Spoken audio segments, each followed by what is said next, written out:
எல்லாரும் சேர்ந்து கரங்களை உயர்த்தி ஒரு அல்லேலூயா சொல்லலாமா? பக்கத்தில் உள்ளவங்களை பார்த்து சொல்ல, கர்த்தர் உங்களை விட்டு கொடுக்கவே மாட்டார். கொஞ்சம் சத்தமா சொல்ல, கர்த்தர் உங்களை விட்டு கொடுக்க மாட்டார். ஹல்லேலூயா. மனுஷனுக்கு முன்னால, இவங்களுக்கு முன்னால என் ஆண்டவர் என்னையோ உங்களையோ விட்டு கொடுப்பது. கையை உயர்த்தி ஒரு அல்லேலூயா சொல்லலாமா? ஹல்லேலூயா, ஹல்லேலூயா. எத்தனை பேர் சந்தோஷமா இருக்கீங்க?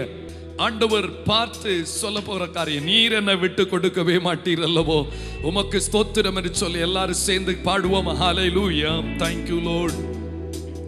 என்னை விட்டு கொடுக்காதவர், என்னை நடத்துகின்றவர், என்னை பாதுகாப்பவர் என் நேசர் நீரே. என்னை விட்டு கொடுக்காதவர், என்னை நடத்துகின்றவர், என்னை பாதுகாப்பவர் என் நேசர் நீரே.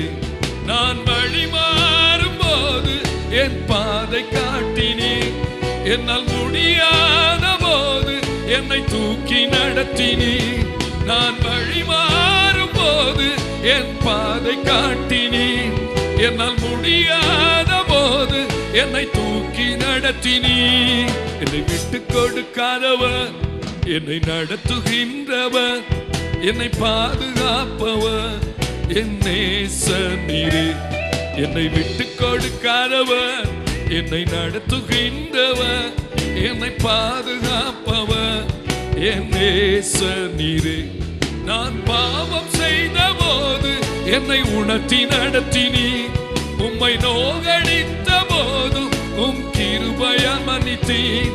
நான் பாவம் செய்த போது என்னை உணர்த்தி நடத்தினீர், உம்மை நோகடித்த போது உம் கிருபையால் மன்னித்தீர். என்னை விட்டு கொடுக்காதவர், என்னை நடத்துகின்றவர், என்னை பாதுகாப்பவர் என் நேசர் நீரே. என்னை விட்டு கொடுக்காதவர், என்னை நடத்துகின்றவர், என்னை பாதுகாப்பவர் என் நேசர் நீரே. நான் தலை குனிந்த போது என்னோடு கூட வந்தீர், நான் குனிந்த இடத்திலே என் தலையை உயர்த்தினீர். நான் தலை குனிந்த போது என்னோடு கூட வந்தீர், நான் குனிந்த இடத்திலே என் தலையை உயர்த்தினீர். என்னை விட்டு கொடுக்காதவர், என்னை நடத்துகின்றவர், என்னை பாதுகாப்பவர் என் நேசர். என்னை விட்டு கொடுக்காதவர், என்னை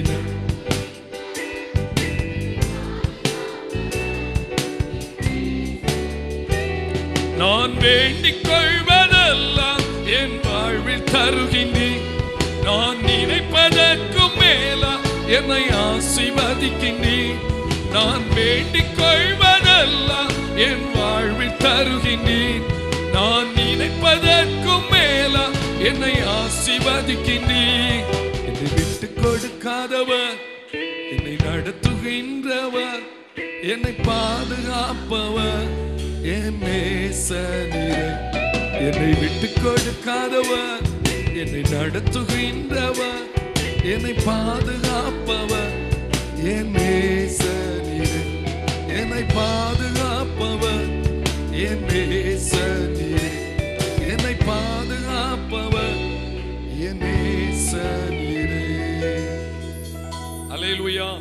ஆண்டவர் இயேசுவின் நாமம் மகிமைப்படுவதாக. மறுபடியும் பக்கத்தில் உங்களை பார்த்து சொல்லுங்க, எந்த நிலையிலும் நம்முடைய ஆண்டவர் நம்மை விட்டு கொடுக்கவே மாட்டார். அல்லேலூயா. மனிதன் விட்டு கொடுப்பான், ஆனால் ஆண்டவர் விட்டு கொடுக்கவே மாட்டார். அல்லேலூயா. குடும்பத்தில் உள்ளவங்க கூட சரியான நேரத்தில் காலம் வருவாங்க, ஆனா கர்த்தர் எந்த நேரத்திலும் என்னுடைய காலையும் வரவில்லை, கையையும் விடவில்லை. அவர் அழகா நடத்தி வர்றார். சந்தோஷமா ஆமென் சொல்லலாமா? அல்லேலூயா. கர்த்தர் நல்லவர். சில வாரங்களாய் நாம் சத்தியத்தை தெளிவாய் கற்றுக்கொண்டு வருகிறோம். கர்த்தர் நமக்கு கற்று தந்து வந்து கொண்டிருக்கிறார். இந்த வாரத்தில் கர்த்தர் எனக்கு ஒரு வித்தியாசமான ஒரு வார்த்தையை எனக்கு தந்தார். அந்த வார்த்தை என்ன ரொம்ப டச் பண்ணிச்சு. அநேக நேரத்தில் எனக்கு ஒரு கேள்வி வரும், ஆண்டவர் தன்னை வெளிப்படுத்தும் போது இப்படியாய் வெளிப்படுத்துவார். எல்லாரும் கவனிக்கிறீங்களா? நான் யார் தெரியுமா? நான் ஆபிரகாமின் தேவனும் ஈசாக்கின் தேவனும் யாக்கோபின் தேவனும் ஆனவர் என்று சொல்லுவார். தேவன் தன்னை ஒரு மனிதனுடைய பெயர் சூட்டி அழைப்பதை அவர் அனுமதித்திருக்கிறார். அதை அவர் விரும்பி இருக்கிறார். எனக்கு இதை கேட்ட உடனே ரொம்ப ஆச்சரியமா இருந்துச்சு.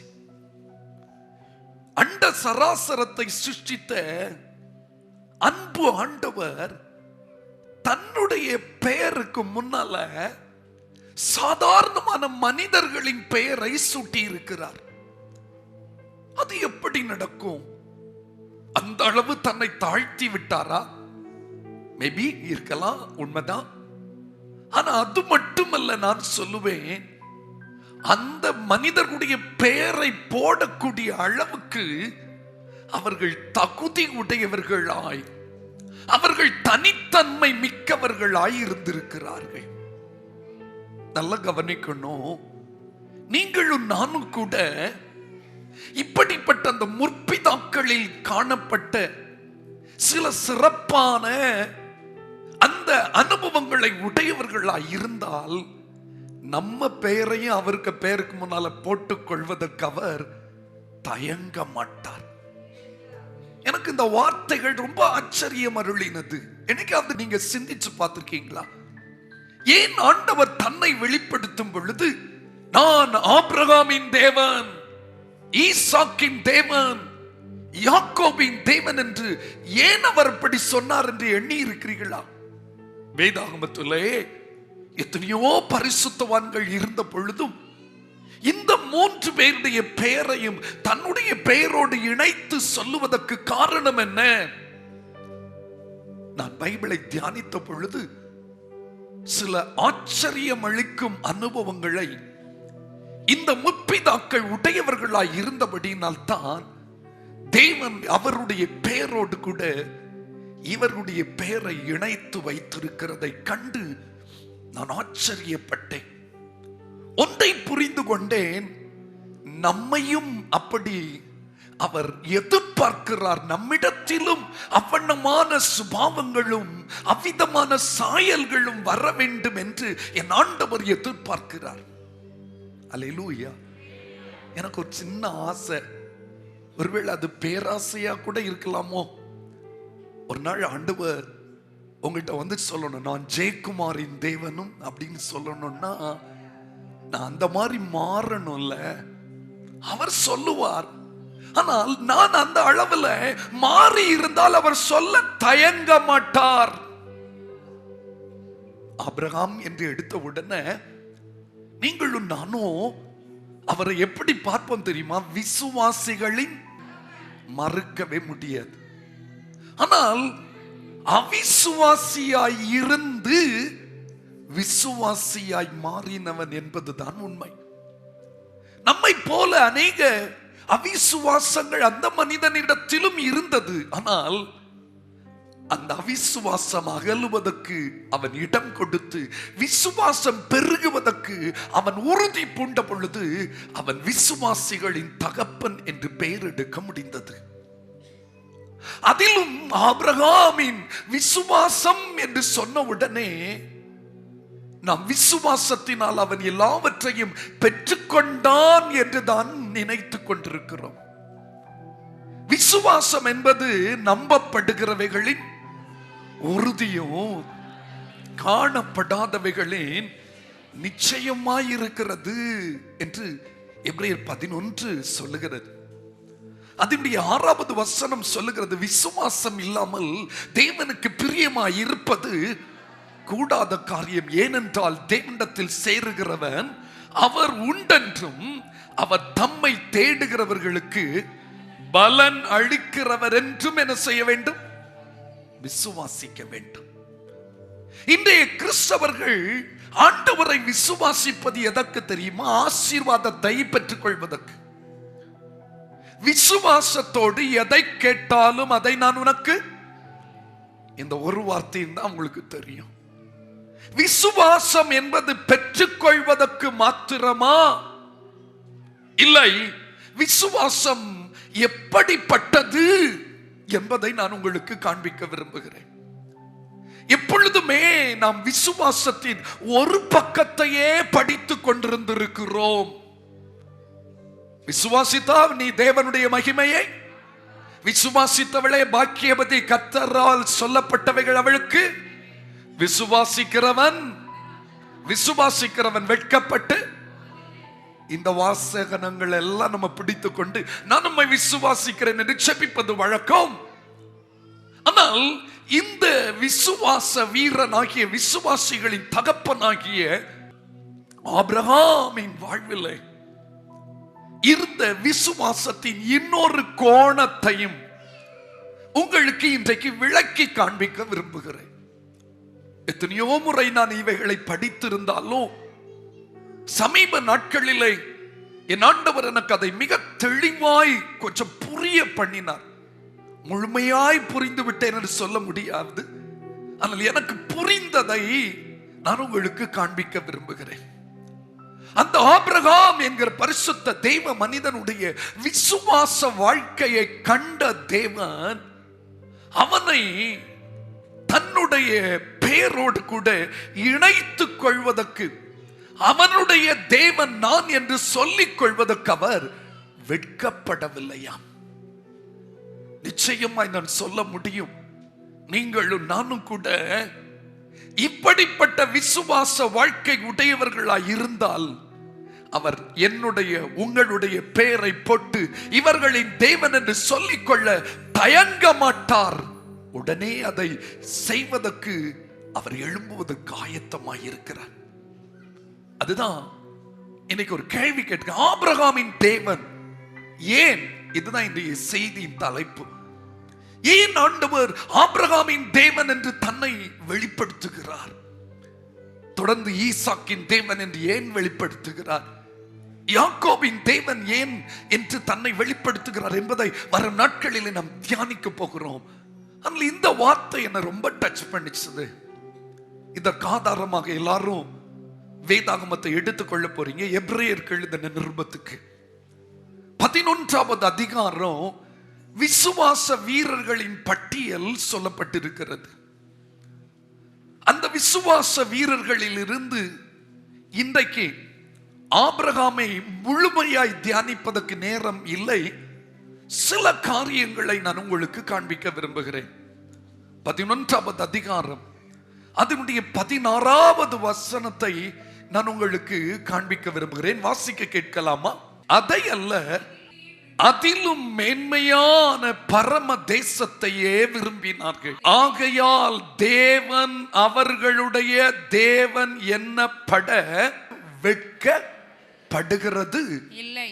தேவன் ஆபிரகாமுடைய தேவன் என்று சொல்லுவதற்கு அவர் தன்னை என்ன செய்யவில்லை?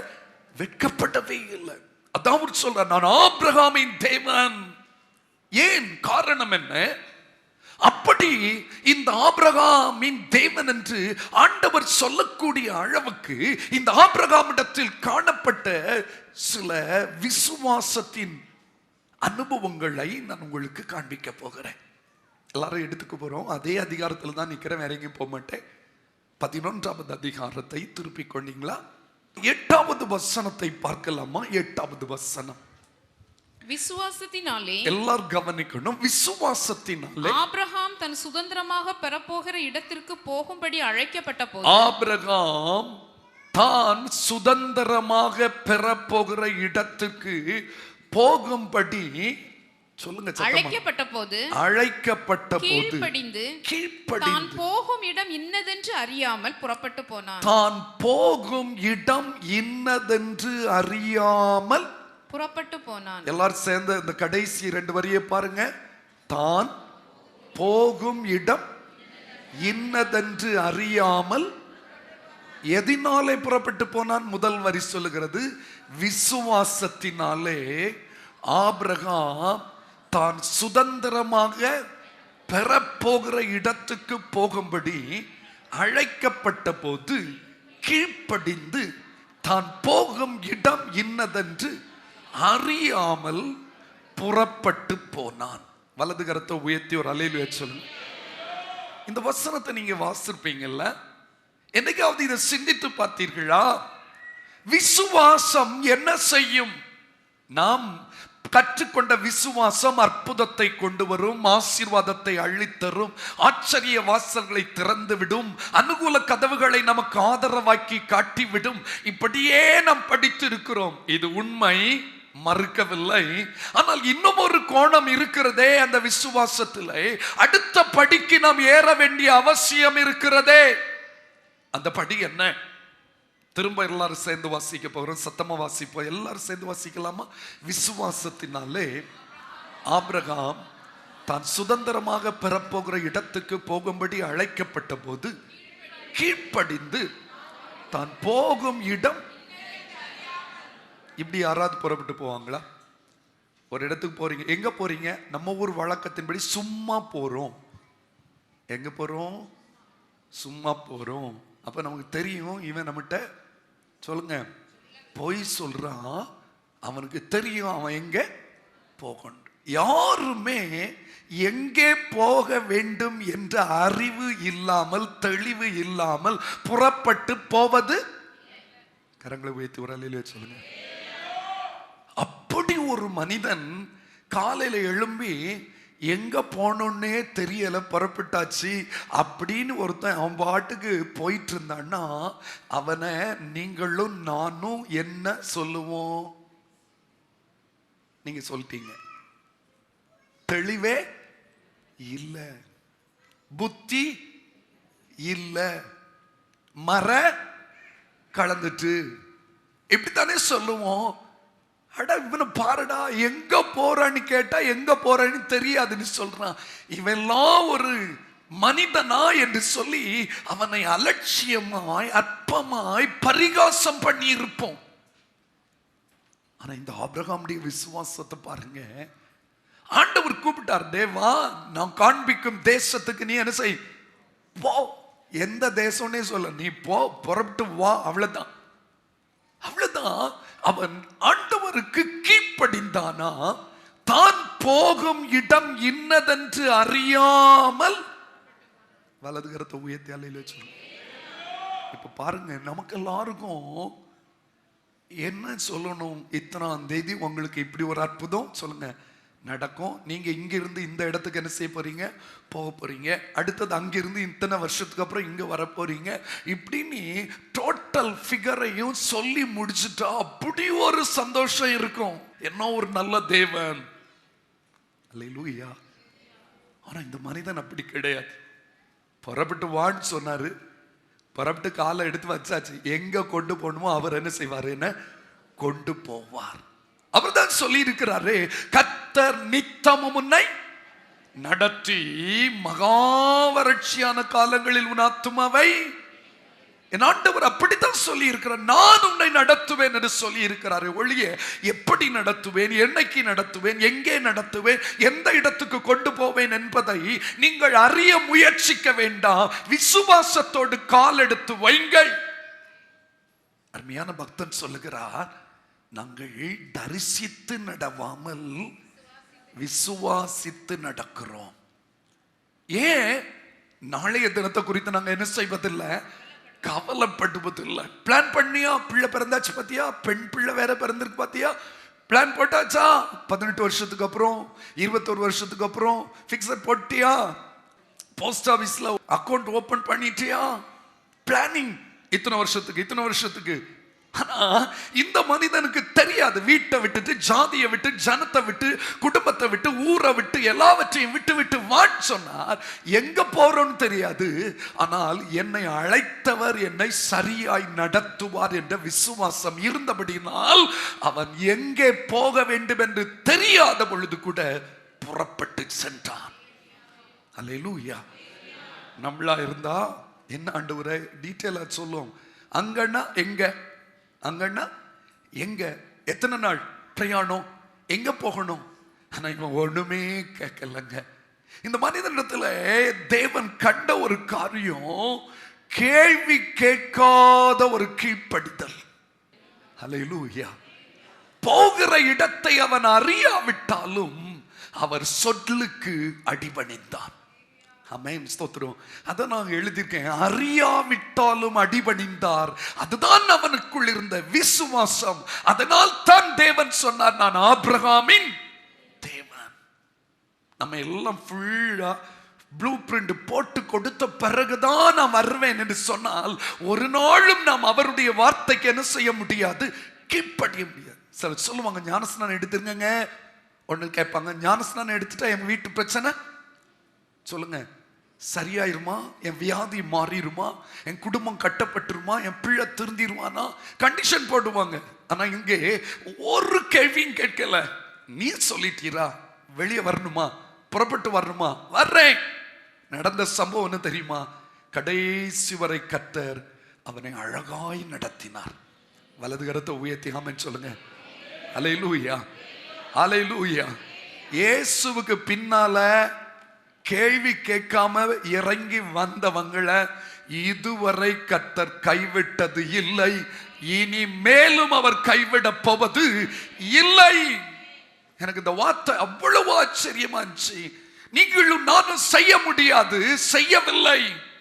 நம்ம கேட்போம், ஆண்டவரே எப்படி மேட்டர், அங்க போனா கல்ஃபுக்கா, கல்ஃப்னா எங்க, அதுல எந்த கண்ட்ரி, அதுல எந்த ஸ்டேட், அதுல எந்த சிட்டி, அதுல எந்த வில்லேஜ், எப்படி ரூட்டு, எந்த பஸ்ல போகணும், ஃபிளைட்ல போகணுமா, விசா எங்க எடுக்கணும், ஃபுல் டீட்டெயில் கேட்போம். ஆனா இந்த மனிதன் ஆண்டவர் சொன்னார், வான்னு கூப்பிட்டார், அவ்வளவுதான். எங்க போறேன், எங்க வரேன், கொஞ்சம் யோசிச்சு பார்த்தேன். இவன் எல்லாத்தையும் வீட்டை, ஊரை, ஜனத்தை எல்லாம் விட்டுட்டு வரும்போது குடும்பக்காரங்க கேட்டிருப்பாங்களா, கேட்க மாட்டாங்களா சொல்லுங்க. நான் போறேன் அப்படின்னு சொன்ன உடனே வீட்டில் உள்ளவங்க கேட்டிருப்பாங்க, எங்க போறாடா அப்படின்ட்டு. தெரியாது. அல்லேலூயா.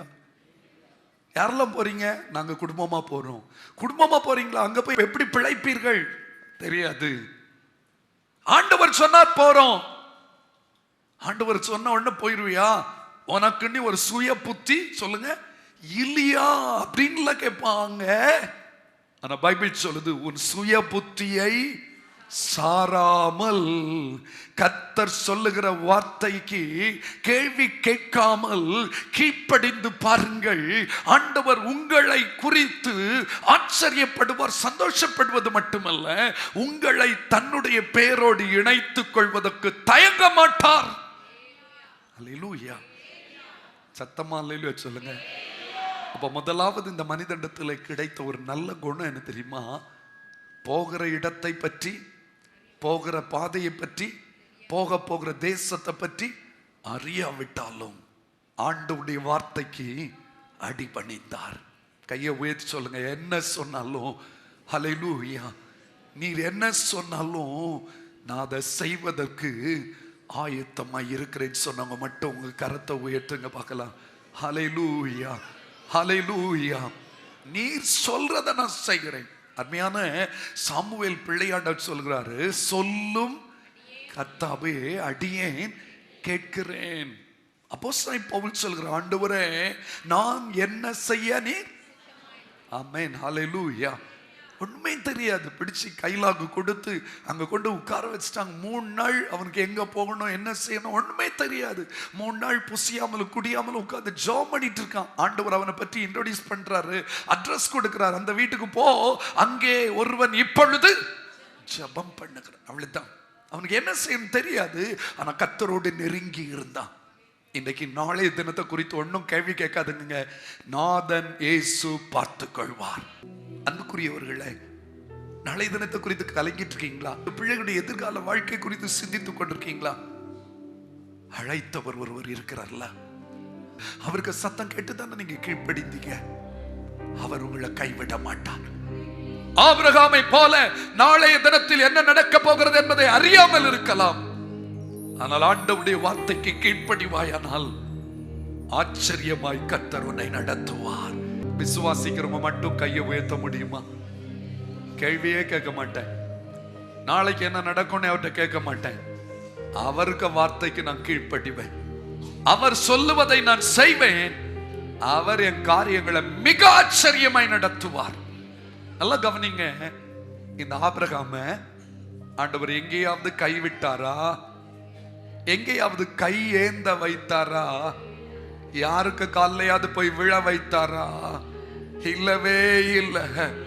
எவ்வளவு ஆச்சரியமா கத்த நடத்தினார், எவ்வளவு அற்புதமா கத்த நடத்தினார். அவரை நம்பி வந்த ஜனம் ஒருபோதும் கைவிடப்பட்டது இல்லை. அவரை பின்பற்றுகிற தேவ பிள்ளைகள் கைவிடப்படுவது இல்லை. சர்ச்சைக்கு வந்தா என்ன கிடைக்கும்? அங்க வந்தா மட்டும் எல்லாம் நடந்துருமா? நோ, கேட்காதுங்க.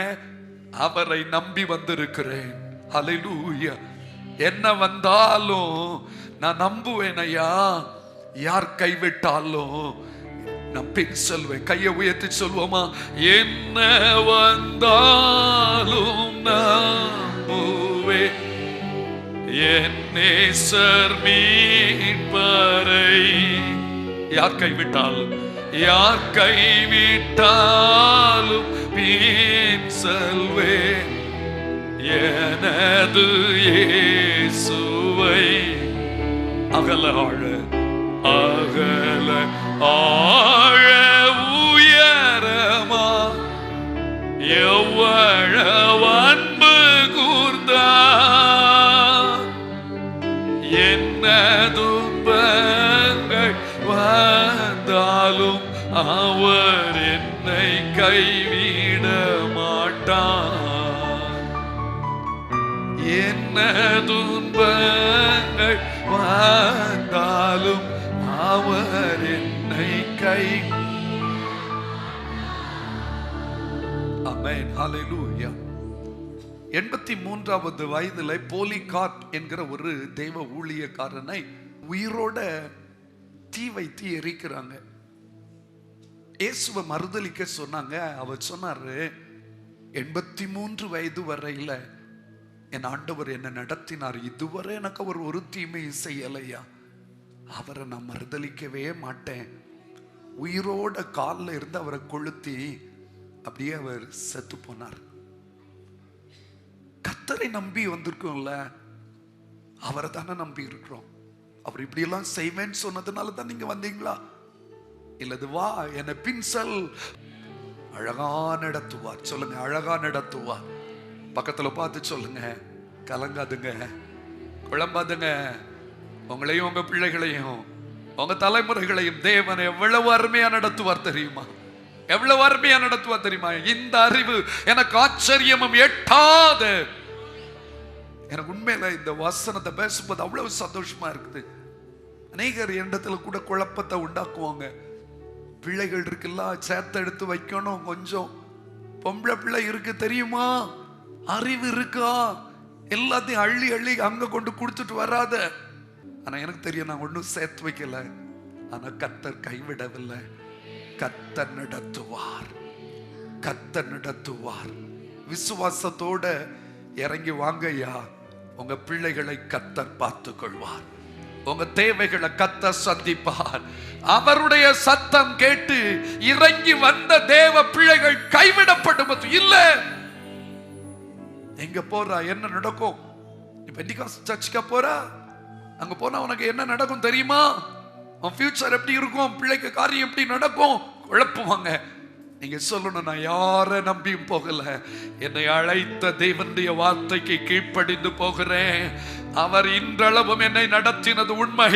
இனி இதைவிட ஆச்சரியமாகத்தான் என்னையும் குடும்பத்தை என்ன செய்வார், நடத்துவார். நல்லா புரிந்து கொள்ளுங்க. இந்த ஆபிரகாம் ஒரு பெரிய மகா பிரபு என்று அழைக்கப்படக்கூடிய அளவுக்கு கர்த்தர் அவனை என்ன செய்தார் சொல்லுங்க, ஆசீர்வதித்தார். காரணம் என்ன தெரியுமா? கேள்வியே கேட்கல, எங்க போறோம்னு தெரியல, அறியாவிட்டாலும் அடிபணிந்து பாருங்கள், ஆச்சரியமாய் கர்த்தர் நடத்துவார்.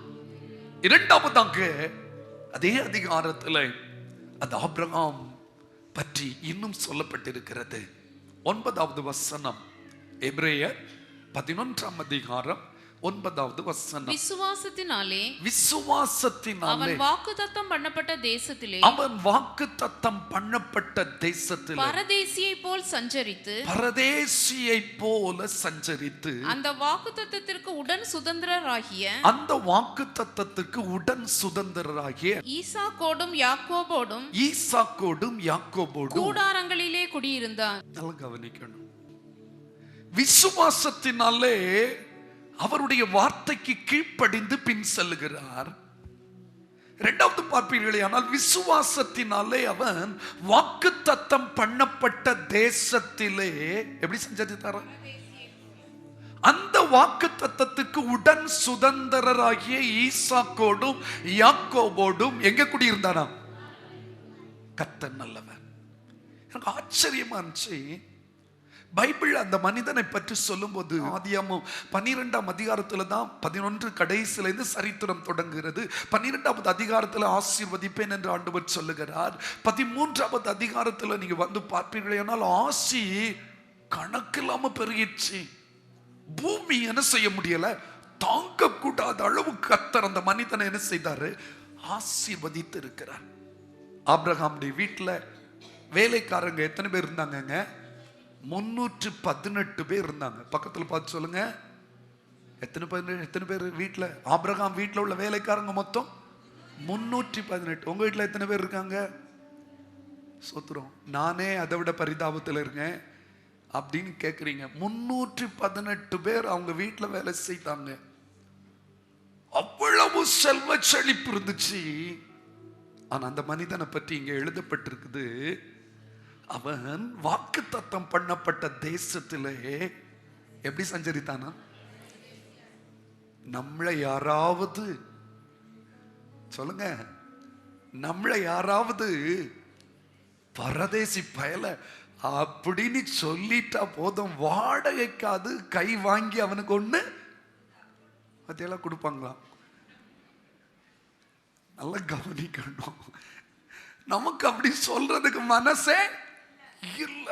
நான் யார் தெரியுமா, எங்க குடும்பம் யார் தெரியுமா, சில தான் ஒண்ணும் இல்லாட்டாலும் எனக்கு மாமனுக்கு மச்சானுக்கு மருமகளாக இங்க உள்ள கலெக்டர் ஸ்தோத்திரம், அவ கலெக்டர் இருந்தா நமக்கு என்ன செய்ய முடியும்? ஸ்தோத்திரம். அப்படி சொல்லி தன்னை அப்படி ஒரு பெரிய ஃபேமிலி பேக்ரவுண்ட். இந்த மனிதனை பாருங்க, விசுவாசத்தினாலே அவன் வாக்குத்தத்தம் பண்ணப்பட்ட தேசத்திலே சொல்லுங்க பரதேசியை போல என்ன செய்தானா? சஞ்சரித்து எதுல குடியிருந்தானோ? கூடாரங்களில் குடியிருந்தானோ. அதாவது நான் சுருக்கமா சொல்றேன், அவனுக்கு நல்லா தெரியும் இந்த வாக்குத்தத்தம் பண்ணப்பட்ட தேசம் எனக்கு நிரந்தரமானது, இது நிலையானதும் அல்ல. அதனால என்னைக்காவது ஒரு நாள் இங்க இருந்து நான் என்ன செய்திடணும்? போய்த்தானே ஆகணும். அதனால இதன் மேல எனக்கு ஈடுபாடே கிடையாது.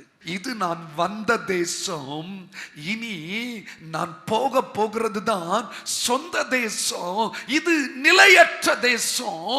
இங்கே நான் சுதந்திரமா நிரந்தரமா குடியேறவே மாட்டேன். நல்லா கவனிக்கணும். அதுக்கு அழகா எழுதி வைத்திருக்கேன், நிலையற்றதில் பற்றற்றவர். எல்லாம் சொல்லுங்க, நிலையற்றதில். பக்கத்துல பார்த்து சொல்லுங்க, நிலையற்றவற்றில் என்ன செய்யாதுங்க? ரொம்ப பற்றுதலோட இருக்காதுங்க. கையை உயர்த்தி ஆமென். கொஞ்சம் கூட சத்தமா அல்லேலூயா சொல்லுவோம். இந்த அன்பு, உறவு, ஃப்ரெண்ட்ஷிப் இது கூட எப்படிப்பட்டது தான்? சத்தமா சொல்லுங்களா? நிலையற்றது. கொஞ்சம் சத்தமா சொல்லுங்க, எப்படி அற்றது? நிலையற்றது. அதுக்கு மேல பற்றோடு இருக்காதுங்க.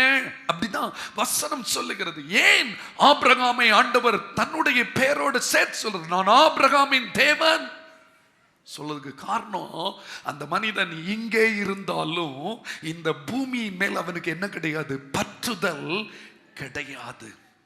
இந்த பழைய பாட்டு உண்டுல, ஆனந்தமே பரமானந்தமே, எல்லாருக்கும் தெரியும்ல. ஸ்தோத்திரம்.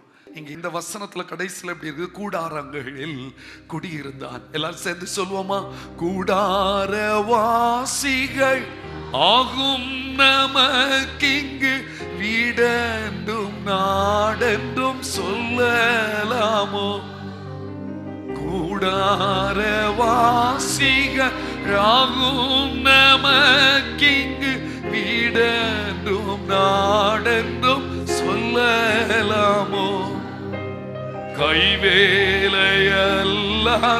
வீடொன்றை மேலே நான் செய்வேன் என சொல்லி போகலையோ?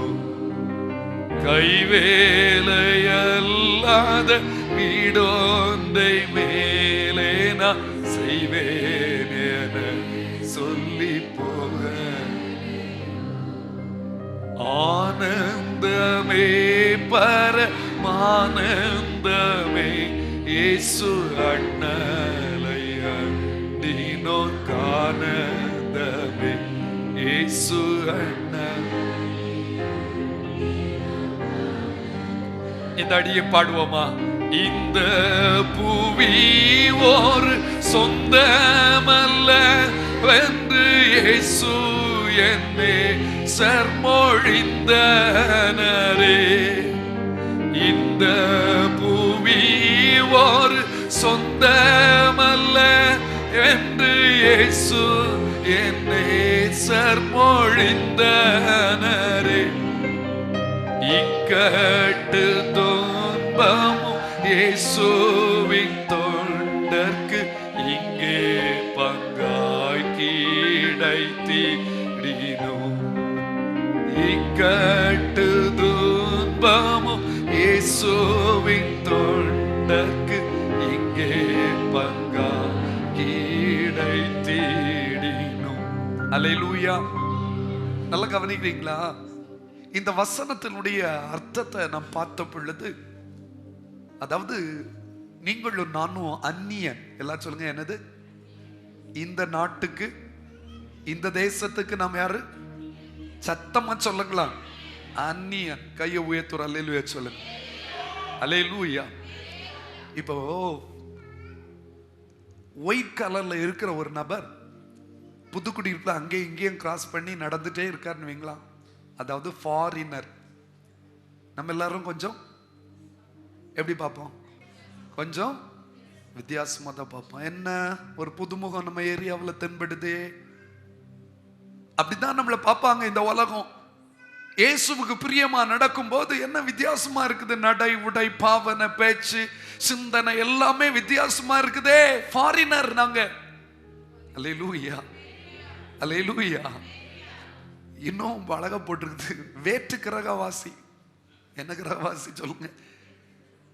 நம்ம சொல்லுவோம், இது என்னப்பா இவங்க செய்யறத பார்த்தாச்சுன்னு ஏதோ வேற்று கிரகத்திலிருந்து வந்தது மாதிரி இல்ல இவங்க பேசுறாங்க, நடக்கிறாங்க. ஊரோட ஒத்து வாழ மாட்டேங்கிறாங்களே. ஆமா, வாழ முடியாது. விசுவாசத்தினாலே இந்த உலகத்தில் பற்றில்லாமல் அந்த உலகத்தோடு பற்றுள்ளவன் தான் அவரால் அங்கீகரிக்கப்பட முடியும். Staying temporarily, கொஞ்ச நாள். இந்த உலகத்தில் உள்ள ஒன்றும் நமக்கு நிரந்தரம் இல்லை. இந்த உலகம் என்பது ஒரு பாலம் போன்றது. என்ன போன்றது சொல்லுங்க? பாலம் போன்றது. ஆற்றுல பாலம் இருக்குல்ல, அந்த பாலம் எதற்கு? இந்த பக்கத்திலிருந்து அந்த பக்கத்திற்கு கடந்து செல்வதற்கே ஒழிய, அது அந்த பாலத்துல ஒருத்தன் போய் வீடு கட்டினான்னா அவன் ஞானம் உள்ளவனா? இல்ல. இதுல போய் வீடை கட்டுறானே, அதேதான். இந்த உலகத்தில் நாம் நிரந்தரமாய் குடியிருப்பதற்கு தேவன் நம்ம இங்கே வைக்கவில்லை. இது அநித்தியமான உலகம். இதை அந்த மனிதன் புரிந்து கொண்டபடினாலே அவன் அந்த ஊர்ல எப்படி இருக்கான் தெரியுமா? பரதேசியை போல சஞ்சரித்தானா. எல்லாரும் சொல்லுங்க, கொஞ்சம் கூட சத்தமா சொல்லுங்க. எப்படி? பக்கத்துல பார்த்து சொல்லுங்க. நம்ம எல்லாரும் இந்த உலகத்துல யாரு? சத்தமா சொல்லுங்க. யார் தெரியுமா? அந்த ஆளுக்க இந்த ஆளுக்க மோனாக்கும் மோழாக்கும். நாங்க எவ்வளவு பெரிய பரம்பரை தெரியுமா? எவ்வளவு பெரிய எங்க பழைய வீடு இருக்கு தெரியுமா? அப்படி இருக்கும். இங்க இருந்து போனா அங்க வர இருக்கும். இருந்த என்ன பிரயோஜனம்? என்னதான் இருந்தாலும் சொல்லுங்க, என்னதான் இருந்தாலும் கடைசியில எவ்வளவு இடம் தான் கிடைக்கும்? ஆமா, அவ்வளவுதான் கிடைக்கும். எவ்வளவு பெரிய ஆளா இருந்தாலும் கொஞ்சம் தான் நமக்கு. ஏன் நம்ம இதுல அவ்வளவு இம்பார்ட்டன்ஸ் கொடுக்கிறோம்? உலகம் அதை சம்பாதிக்கணும், இதை சம்பாதிக்கணும், அதை சேர்த்தணும், இதை சேர்த்தணும். தவறு இல்லை. ஆனா மண்ணுக்காக மாணிக்கத்தை என்ன செய்திடக்கூடாது, விட்டுறக்கூடாது. கை உயர்த்துவர், அல்லேலூயா சொல்லுங்க. மூன்றாவதாக இந்த மனிதனிடத்தில் இருந்த அடுத்த விசுவாசத்தின் வெளிப்பாடு என்ன? எபிரேயர் 11ஆம் அதிகாரம் 10வது வசனத்தை பாருங்கள். ஏனெனில் தேவன் தாமே கட்டி உண்டாக்கின அஸ்திபாரங்கள் உள்ள நகரத்துக்கு அவன் காத்திருந்தான். எல்லாரும் சேர்ந்து சொல்லுங்க, அஸ்திபாரங்கள் உள்ள நகரத்துக்கு அவன் என்ன செய்தானா? காத்திருந்தான். கரங்களை உயர்த்தி தேவனை ஸ்தோத்திரிக்கலாம். ஹல்லேலூயா. விசுவாசத்தினாலே எதற்கு காத்திருக்கிறான்?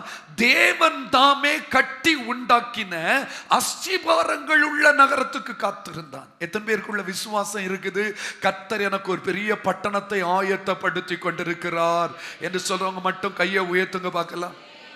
நான் அதற்குத்தான் காத்திருக்கிறேன்னு சொன்னவங்க ஒரு அல்லேலூயா சொல்லுங்களா பாப்போம். கையை உயர்த்துங்க கொஞ்சம் பார்க்கலாம். சிலர் அரை கையில் இருக்காங்க.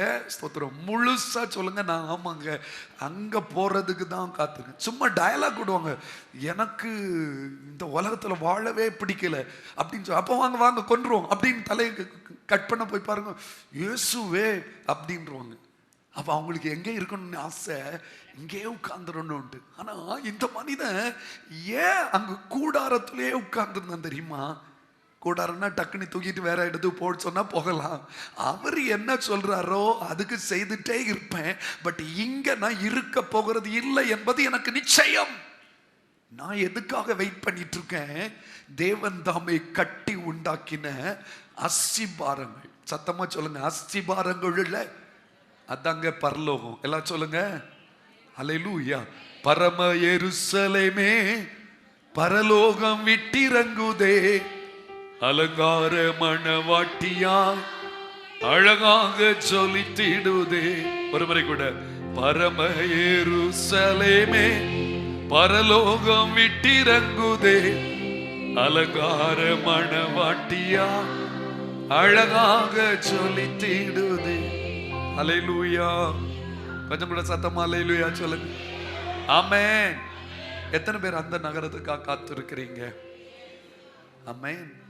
அப்ப இங்க உள்ளதெல்லாம் ரொம்ப பெருசா தெரியாது. சரி, ஏதோ கொஞ்ச நாள் இருப்போம்.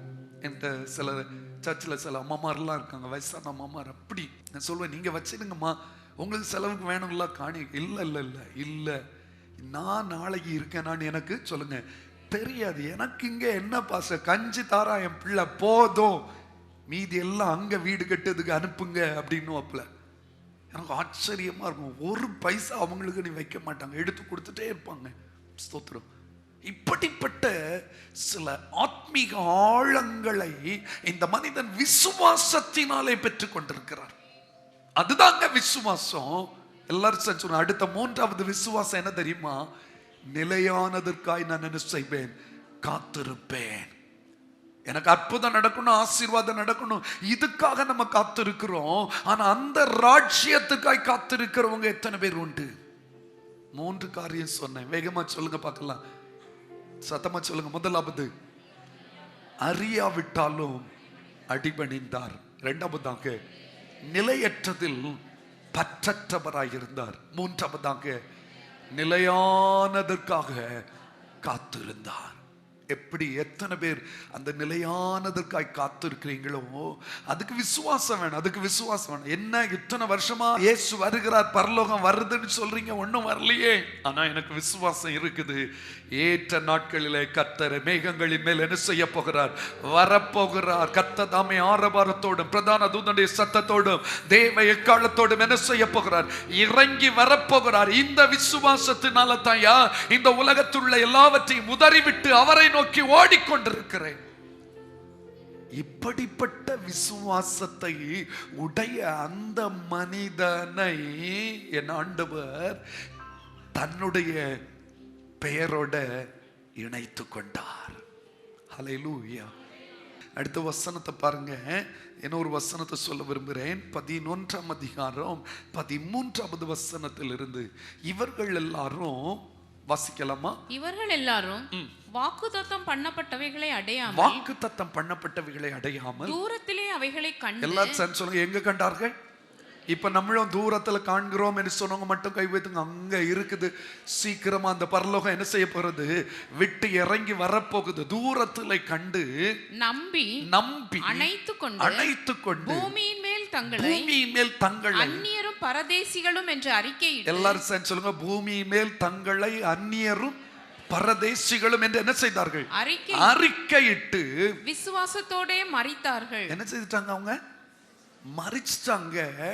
இப்படி அறிக்கை இடுகிறவர்கள் சுய தேசத்தை நாடி போகிறோம் என்று தெரியப்படுத்துகிறார்கள். தாங்கள் விட்டு வந்த தேசத்தை நினைத்தார்களானால் அதற்கு திரும்பி போவதற்கு அவர்களுக்கு சமயம் கிடைத்திருக்கும். எல்லாரும் சொல்லுங்க, அவர்களுக்கு சமயம் கிடைத்திருக்கும். அதை அல்ல, அதிலும் மேன்மையான பரம தேசத்தையே விரும்பினார்கள். கொஞ்சம் கூட சத்தமா சொல்லுங்க, பரம தேசத்தையே விரும்பினார்கள். ஆகையால் தேவன் அவர்களுடைய தேவன் எண்ணப்பட வெட்கப்படுகிறதில்லை. அவர்களுக்கு ஒரு நகரத்தை ஆயத்தம் பண்ணினார். ஐயோ, உயர்த்தூர் அல்லேலூயா சொல்லலாமா? கொஞ்சம் கூட சத்தமா அல்லேலூயா சொல்லுங்க. என்னதான் கஷ்டம் வந்த பிறகும், என்னதான் வார்த்தைகளினால் அவர்கள் காயப்பட்ட பொழுதும், அவங்க தூரத்தில் அந்த தேசத்தை கண்டதினால, அந்த மேன்மையை அவர்கள் புரிந்ததினால, விட்டு வந்த தேசத்துக்கு அவங்க என்ன செய்யல தெரியுமா, திரும்பவே இல்லை. கடின பாதை தான் கிறிஸ்தவ வாழ்க்கை என்பது, கடினமானது தான். ஆனா அவங்க திரும்பியே பார்க்கல. கையை உயர்த்தி சொல்லுங்க, இயேசுவின் பின்னே போக துணிந்துட்டேன், நான் என்ன செய்ய மாட்டேன். பக்கத்துல பார்த்து சொல்லுங்க, பின்னிட்டு திரும்ப கூடாது. என்ன செய்யக்கூடாது? ஆமா, வந்து என்ன பிரயோஜனம், ஆண்டவரை தேடி என்ன பிரயோஜனம் அப்படின்னு கேட்க கூடாது. என்ன கஷ்டம், என்ன நெருக்கம் வந்தாலும் ஆண்டவர் அதை விட்டுட்டு வந்ததை நான் என்ன செய்ய மாட்டேன், திரும்பி பார்க்க மாட்டேன். உங்க எல்லாருக்கும் தெரியுமல்லவோ, பின்னிட்டு பார்த்ததினால் ஒருவள் உப்பு தூணாய் மாறினாள். ஸ்தோத்திரம், அல்லேலூயா. நம்ம பின்னிட்டே பார்க்க கூடாது. இயேசுவுக்கு பின்னால வந்தாச்சு. எனக்கு தெரியும், இந்த தேசத்தை விட எனக்காய் தேவன் ஒரு பரம தேசத்தை என்ன செய்திருக்கிறார். அது இதைவிட மேன்மையான தேசம். எத்தனை பேர் ஏற்றுக்கொள்ள விரும்புறீங்க? இந்த பூமியை விட என் தேவன் எனக்காய் ஆயத்தப்படுத்துகிற நகரம் அவ்வளவு அழகா இருக்கும்னு சொன்னவங்க மட்டும் கையை உயர்த்தி அல்லேலூயா, இன்னும் சத்தம் அல்லேலூயா சொல்லுங்க. ஆமென். அது எப்படி இருக்குமா? பொற்தள வீதி, அது பொற்பரன். அந்த வீதி ரோடெல்லாம் பொன்னா இருக்குமா, ஸ்தோத்திரம். கல்லெல்லாம் பளிங்கா இருக்குமா, வாசல் எல்லாம் முத்தா இருக்குமா. என்ன ஒரு அழகு, ஜொலிக்கும். லைட் எல்லாம் கிடையாது, எலக்ட்ரிசிட்டியே கிடையாது. ஆண்டவர் தாமே, ஆட்டுக்குட்டியானவர் தாம் அதுக்கு வெளிச்சம். அவ்வளவு பிரைட்டா இருக்கும். அதை பார்ப்பதற்கு கண்கொள்ளா காட்சியா இருக்கும். அந்த இடத்தையாக்கும் ஆண்டவர் எனக்கும் உங்களுக்குமாய் ஆயத்தப்படுத்தி இருக்கிறார். அந்த தேசத்தின் மேன்மையை புரிந்தவர்கள் இதை அற்பமாய் எண்ணிவிட்டு அதையே எதிர்நோக்கி அதற்கு செல்வதற்கு தங்களை ஆயத்தப்படுத்தி கொண்டிருப்பார்கள். என்னை கேட்கிற தெய்வ பிள்ளையே, அந்த மேன்மையான தேசத்துக்கு போவதற்கு நீங்களும் நானும் விசுவாசத்தோடு வாழ்க்கையை ஆயத்தப்படுத்தி கொண்டிருக்கிறீர்களா என்பதை சிந்தித்து பாருங்கள். நீங்களும் கூட அறியாவிட்டாலும் அடிபணிகிறவர்களாக, நிலையற்றதில் பற்றற்றவர்களாக, நிலையானதற்காக காத்திருக்கிறவர்களாக, என்னதான் வந்தாலும் விட்டு வந்த தேசத்தை பின்னிட்டு திரும்பி பார்க்காதவர்களாக, அவர் ஆயத்தம் பண்ணி இருக்கிற அந்த தேசத்தை எதிர்நோக்கி நாம் ஆவலோடு ஆயத்தப்படுவோம். ஆனால் நிச்சயம் ஆபிரகாமின் தேவன் என்று அழைத்தவர் நம்முடைய பெயரையும் சேர்த்து தன்னை அழைப்பதற்கு அவர் வெட்கப்படவே மாட்டார். அவர் விருப்பப்படுவார். கர்த்தர் உங்களை ஆசீர்வதிப்பாராக. நம்ம எல்லாரும் ஜெபம் செய்வோமா? Thank you Lord. எல்லாரும் முழங்கால் படியிட்டு கர்த்தரை நோக்கி பார்க்கலாமா? Thank you Jesus. Hallelujah. Thank you Father. Oh praise you. எல்லாரும் முழங்கால் படியிடுவோம். ஆண்டவர் நம்மோடு கூட பேசி இருக்கிறார். எங்க போறோம்னு தெரியாது, ஆனா அவர் சொன்னதுக்கு கீழ்ப்படிந்து வெளியே வந்துட்டான். நாளைக்கு என்ன செய்வது? கவலைப்படாதுங்க. கர்த்தருக்கு கீழ்ப்படிங்க, கர்த்தர் அழகாய் நடத்துவார். இந்த பூமி நிலையற்றது, இதுல நாம் பற்று வைக்க வேண்டாம். நிலையானதை எதிர்பார்த்து காத்திருங்க. எந்த நிலையிலும் இந்த ஆபிரகாமை போல பின்னிட்டு பார்க்காதபடிக்கு மேன்மையான தேசத்திற்கு நேராய் உங்கள் கண்களை பதித்து விடுவீர்களேயானா அந்த முடிவு ஆனந்தமாய், ஆசீர்வாதமாய், ஆச்சரியமாய் இருக்கும். கர்த்தர் நம்மோடு கூட பேசி இருக்கிறார். எனக்கு அந்த கிருபை தாரும் ஐயா. நானும் இந்த ஆபிரகாமிடத்தில் இருந்த விசுவாசத்தை உடையவனாய், உடையவளாய் மாற எனக்கு கிருபை தாரும். ஹல்லேலூயா, ஹல்லேலூயா, ஹல்லேலூயா. Thank you Jesus. நன்றி ஆண்டவரே. இன்னும் தேவை கிருபை தாருமே. முடிந்தால் சத்தத்தை உயர்த்தி, இன்னும் தேவை கிருபை. ஒரு முறை கூட, இன்னும் தேவை, இன்னும் தேவை கிருபை தாரு.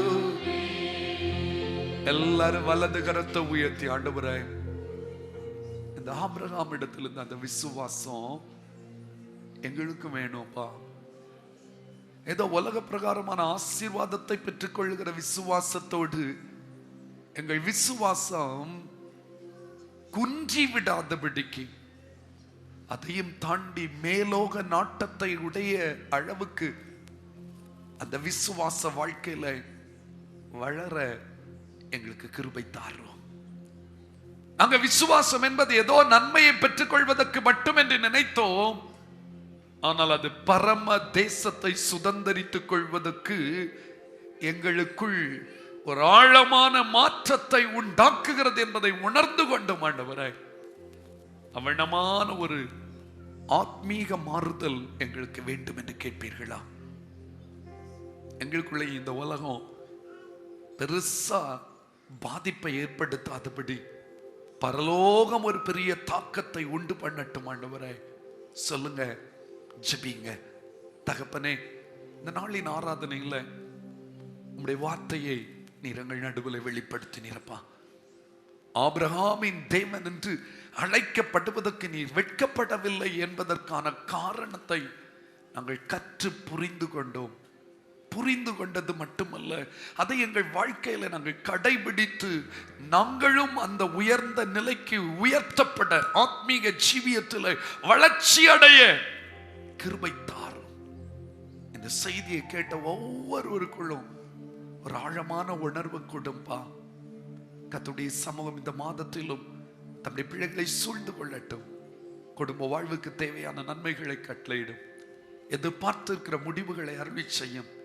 எல்லா நிலையிலும் அந்த குடும்பங்களை கர்த்தர் ஆசீர்வதிப்பீராக. சமீபத்திலும் தூரத்திலும், தூர தேசங்களிலும் இணையதளத்தின் மூலம் இந்த ஆராதனையில் பங்கெடுத்தவர்களையும் ஜெபித்து ஆசீர்வதிக்கிறோம். சிறப்பான நிலையில உயர்த்தி கனப்படுத்துங்க. ஆசீர்வதிக்கிறோம். ஆசீர்வாதமாய் இருக்கட்டும். இயேசுவின் நாமத்திலே ஜெபிக்கிறோம் நல்ல பிதாவே.